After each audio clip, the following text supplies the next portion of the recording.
In the year 1692, a small town in Massachusetts was consumed by fear. Strange behaviors, whispered accusations, and unexplained events led neighbors to turn against each other. What began as suspicion quickly spiraled into chaos, as ordinary people were branded as witches and condemned. The Salem Witch Trials remain one of America's darkest mysteries, where fear itself became the most powerful weapon. The winter of 1692 in Salem Village was long, bitter, and unforgiving.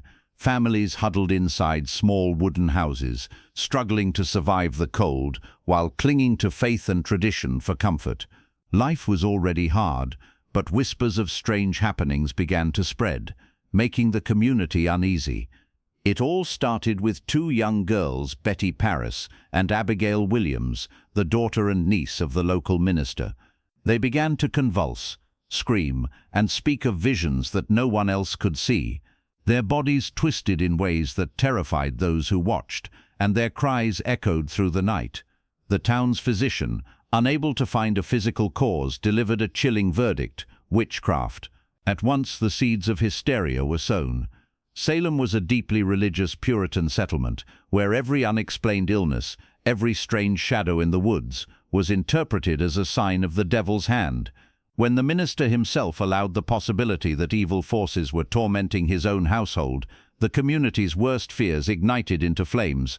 Neighbors gathered, whispering stories of charms, spells, and curses. Ordinary accidents, a spilled pot, a sick cow, a failed harvest, were reimagined as evidence of dark magic. Fear turned inward, breeding suspicion and mistrust. Friends looked upon each other with wary eyes. Families wondered who among them might be hiding an unholy secret.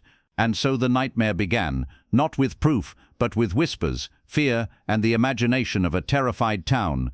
As the afflictions of the children worsened, pressure mounted on them to name the cause. The girls, trembling and wide-eyed, accused three women from the community: Tituba, an enslaved woman of Caribbean origin; Sarah Good, a destitute beggar; and Sarah Osborne, a widow who had fallen out of favor with the church. These women were easy targets, outsiders in a society where conformity was survival. The accusations spread like wildfire. Once the first stones of blame were cast, the entire village seemed to find voices ready to echo them.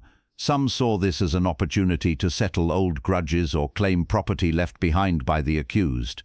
Others simply feared becoming the next target and thought that by supporting the accusers, they might save themselves. Soon, what began with three names multiplied into dozens. The courtroom became a stage for spectacle. People packed inside, anxious to hear the testimonies. Every fainting spell, every sudden scream from the girls was interpreted as proof that witches were among them. When Tituba, under immense pressure, confessed to consorting with the devil and claimed there were more witches in Salem, the panic exploded.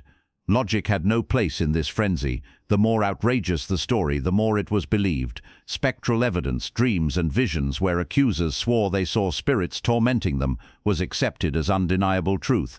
With each new accusation, the boundaries of fear expanded, and Salem transformed into a place where suspicion became deadlier than any crime. The trials quickly escalated into a grim spectacle that gripped the entire region. Makeshift courts were assembled, and judges sat in stern silence as neighbors accused one another of unspeakable crimes. The accused were dragged in, trembling and bewildered, their pleas of innocence drowned out by cries of "witch" from the crowd. For many, the trial was over before it even began. The mere accusation was enough to stain a person forever. Families were torn apart, husbands testified against wives, and children were coaxed into condemning their parents. The fear of witchcraft was stronger than the bonds of blood. Those who dared to speak in defense of the accused risked being branded as witches themselves.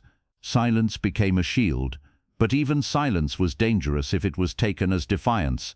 One of the most chilling aspects was the reliance on spectral evidence. Accusers claimed to see ghosts or spirits of the accused tormenting them, often collapsing in fits during the hearings. Judges accepted these visions as proof, even though they could not be verified. It was as if the invisible had become more powerful than the real. The jails filled quickly, crammed with those awaiting their fate. Some prayed desperately for deliverance, while others resigned themselves to doom. The sound of chains, the stench of overcrowding, and the cries of the condemned echoed through the night. Salem was no longer just a village. It had become a stage where fear dictated justice, and reason had vanished into the shadows. As the weeks passed, the trials consumed every corner of Salem village.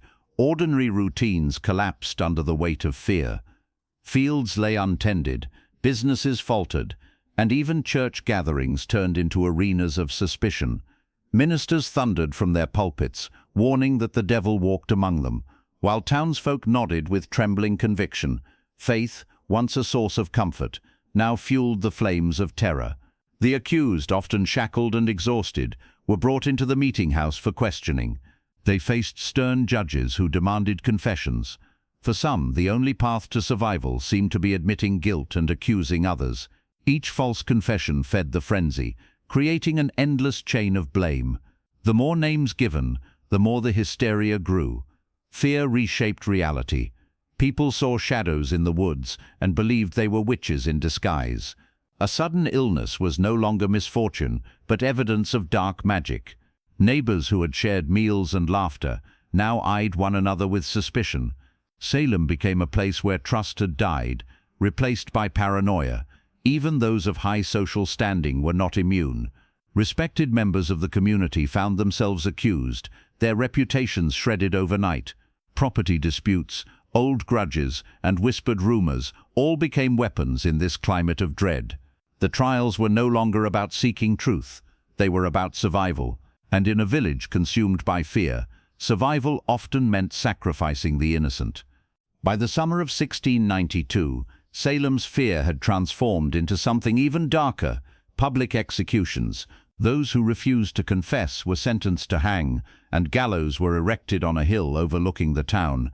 Families and neighbors gathered to watch as the condemned were led to their fate, bound in ropes, their prayers silenced by the roar of the crowd. What had begun as whispers in the night now ended with the snapping of necks in broad daylight. The most tragic element was the innocence of the victims. Sarah Good, a destitute woman who begged for food to feed her child, stood before the crowd with defiance in her eyes, proclaiming her innocence until the very end. Reverend George Burroughs, once respected as a minister, recited the Lord's Prayer flawlessly on the gallows, something people believed witches could not do. Yet even that was not enough to save him. Each execution etched fear deeper into the hearts of Salem's people. Children watched their parents perish, while spouses were left to grieve under the weight of shame. The message was clear: no one was safe, no matter their faith, status, or innocence. But not all deaths came by the rope. Giles Corey, accused of witchcraft, refused to enter a plea. For his silence, he was subjected to a gruesome punishment, pressed beneath heavy stones until his body gave out. His last reported words, "More weight," became a haunting echo of resistance in a time when truth was suffocated by hysteria. As the gallows claimed more lives, cracks began to appear in Salem's wall of fear. Some villagers started to question the logic of the trials. Could it truly be that so many among them were servants of the devil? The accusations had spread far beyond the poor and the marginalized. Prominent citizens, respected farmers, churchgoers, even the governor's own wife, were suddenly entangled in the web of suspicion. For the first time, those in power felt the shadow of danger creeping closer. Outside Salem, neighboring communities watched the madness with growing unease. Ministers and scholars began to speak out, warning that the reliance on spectral evidence was dangerous and unbiblical. Yet inside the village, the machinery of fear was difficult to stop. Judges, having already condemned so many, were reluctant to admit error. To question the trials was to question their own authority, and in a society built on obedience, that was a perilous act. Still, the doubt grew louder. Families who had once cheered for executions now trembled, realizing that the rope could easily find their own kin. The very air in Salem seemed poisoned by distrust. Farmers neglected their fields, trade slowed, and the rhythm of daily life faltered. The trials had devoured not only lives but the fabric of the community itself. Yet even as doubt spread, the cries of the afflicted girls continued to echo. Their fits, whether born of fear, deception, or something unexplainable, kept the flames alive. Salem was trapped between awakening reason and lingering terror, suspended in a nightmare that seemed to have no end. By the autumn of 1692, the fever of Salem had begun to burn itself out. The endless stream of accusations had reached too far, ensnaring people whose innocence could no longer be ignored. When the governor's own wife was whispered to be among the accused, the absurdity of the trials became undeniable. Suddenly, those in power who had once fueled the hysteria began to distance themselves, fearing the chaos they had unleashed. Prominent voices rose against the proceedings. Increase Mather, a respected minister, declared that it would be better for 10 witches to escape than for one innocent person to die. His words carried weight, sowing doubt among those who had once cheered for executions. Gradually, the tide of public opinion shifted, and the community began to see the blood on its own hands. The afflicted girls, once seen as victims, now faced suspicion. Had they fabricated their visions? Were they manipulated or simply caught in the grip of collective madness? Whispers of doubt grew louder, and their influence waned. The courts, once overflowing with fear and accusations, fell silent. Prison doors creaked open, and the surviving accused were slowly released, though their reputations were forever scarred. But the damage was done. 19 people had been hanged, 1 had been crushed, and many more lives were shattered. Families were left broken, children orphaned, and the village haunted by guilt. Salem had learned a terrible lesson. Fear, once unleashed, is far more dangerous than any phantom or spell. In the years that followed, Salem tried to bury its shame. Survivors struggled to rebuild their lives, though the scars of accusation never truly healed. Families of the condemned fought to clear their loved ones' names, petitioning for justice long after the gallows had been dismantled.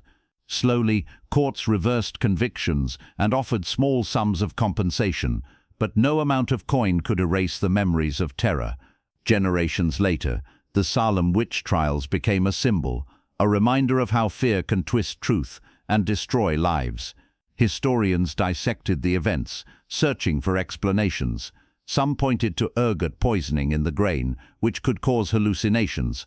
Others blamed social tensions, greed, or the crushing pressure of religious extremism. Yet none of these theories fully explained why neighbors turned on one another so violently, or why reason vanished so completely.